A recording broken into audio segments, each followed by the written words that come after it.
त्रिभुवन सिंह जी। वर्मा जी, अच्छी बात है। देखिए, ये धर्म जाति की राजनीति करते करते एक राष्ट्रीय पार्टी कांग्रेस थी, जो अब राष्ट्रीय पार्टी भी नहीं बची, अंतर्राष्ट्रीय पार्टी हो गई।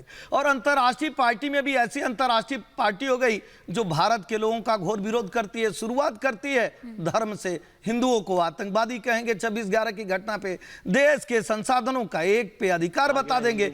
इसी देश में जब सिखों पे हत्या हो जाएगी तो कहेंगे हम बड़े हैं भाई, बड़ा पेड़ गिरेगा तो छोटा दब ही जाएगा। ऐसे लोगों से पूछा जाता है कि भाई पालघर में जब साधुओं को लेकर पुलिस अभिरक्षा में हत्या कराई जाती है तो आप खुश होते हैं। जब जम्मू कश्मीर में कोई आतंकवादी, मैं तो आतंकवादी कहता हूं, किसी धर्म के लोगों को मारता है, वहां आप धर्म के चश्मे को नहीं देखते, वहां आप जाति के चश्मे को नहीं देखते हैं। उत्तर प्रदेश में आपको धर्म और जाति का चश्मा दिखाई देता है। पश्चिम बंगाल में, नॉर्थ ईस्ट में जिससे मदद दिए थे, वहां 200 घर हिंदुओं के जलाए जाते हैं, आप एक बार नहीं बोलते। इसलिए कहा गया है कि ये जो अंतरराष्ट्रीय पार्टी जो कांग्रेस पार्टी हो गई है, वो भारत की संस्कृति को समझती नहीं, वो भारत की चीजों को जानती नहीं। इस नाते आज यहाँ छोड़ के वो विदेश की ऐसी ताकतों की तरह बात कर रही है जिसमें भारत नहीं आता। अब रही बात आरोप की, देखिए हमारे यहाँ अगर त्रिभुवन सिंह पे कार्रवाई हुई तो कुंटू सिंह पे भी हुई है, सुंदर भाटी पे हुई तो विजय मिश्रा पे हुई, आकाश जाट पे हुई तो अमित कसाना पे हुई। और रही बात इनकाउंटर की, तो अभी पिछले हफ्ते आदित्य राणा मारे जाते हैं इनकाउंटर में, तो मनोज भाटी भी मारे जाते हैं। उसमें धर्म कहां से आ गया? विनोद सिंह 30 सितंबर को मारे जाते हैं। ठीक है। सुजाता जी से मैं एक रिएक्शन ले रही हूँ। सुजाता जी, लेकिन ये चिट्ठी में सिर्फ इतना ही नहीं है। इस चिट्ठी में यह भी कहा जा रहा है कि दरअसल शाइस्ता को, गुड्डू मुस्लिम को बीजेपी ने छिपा कर रखा है और अपने हिसाब से इस्तेमाल कर रही है। जब मौका आएगा तो उनका हाल भी यही किया जाएगा। ये डर जताया गया है, ये अंदेशा जताया गया है अली द्वारा। इस पोस्टर में कहिए, इस चिट्ठी में कहिए। हिमानी योगी आदित्यनाथ के लिए या उनकी सरकार के लिए जो कहा जा रहा है इस चिट्ठी में, वो तो बहुत स्वाभाविक है। मुझे तो नहीं लगता कि उसमें किसी को आश्चर्य होगा, क्योंकि जिस तरह से वो माफियाओं को मिट्टी में मिला रहे हैं, मुझे नहीं लगता कि उसमें गुणगान होने वाला था उनका। तो ये अच्छा है कि वो योगी आदित्यनाथ को कह रहे हैं। एक सेकंड, मतलब क्या आप ये कह रही हैं कि मतलब ये ठीक है?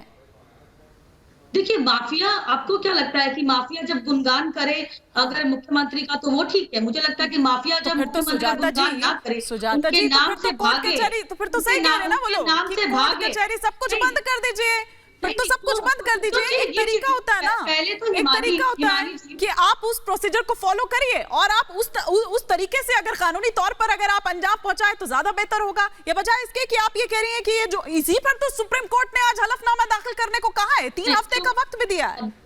अब क्योंकि आप मेरे पास सबसे लास्ट में आई है तो आप मेरी बात, और 3-4 पहलू हैं इसके। पहले आपको पत्र की बात की, पहले तो वो पत्र की पुष्टि नहीं हुई है, पर अगर हुई भी है तो मुझे लगता है कि ये भाजपा के लिए इससे खास फर्क नहीं पड़ने वाला, क्योंकि योगी आदित्यनाथ की जो छवि है वो माफिया विरोधी है, ना कि माफियाओं को माननीय बनाने वाली छवि है, क्योंकि समाजवादी पार्टी विपक्ष की है। हाँ, लेकिन इसमें समाजवादी पार्टी की मीडिया डूबती भी जरूर लग रही है, क्योंकि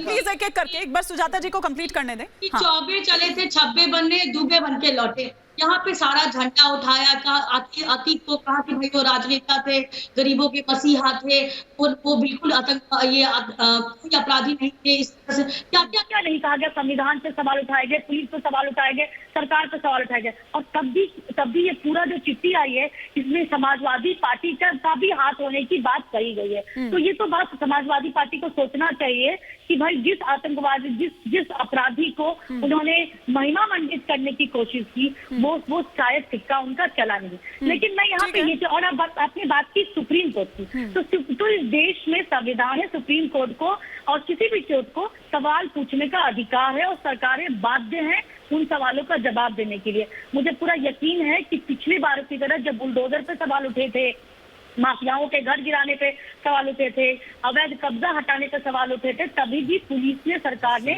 उनका बकायदा जवाब दिया था। एक भी ऐसा केस नहीं है जो सरकार हारी हो और सरकार को गलत सबूत साबित किया गया हो, एक भी। तो मुझे यकीन है कि उसका जवाब आएगा। लेकिन ठीक है, तो मतलब वही बात ना कि मतलब ठोको नीति सही, आप ये कह रहे हैं सुजाता जी। ठीक है।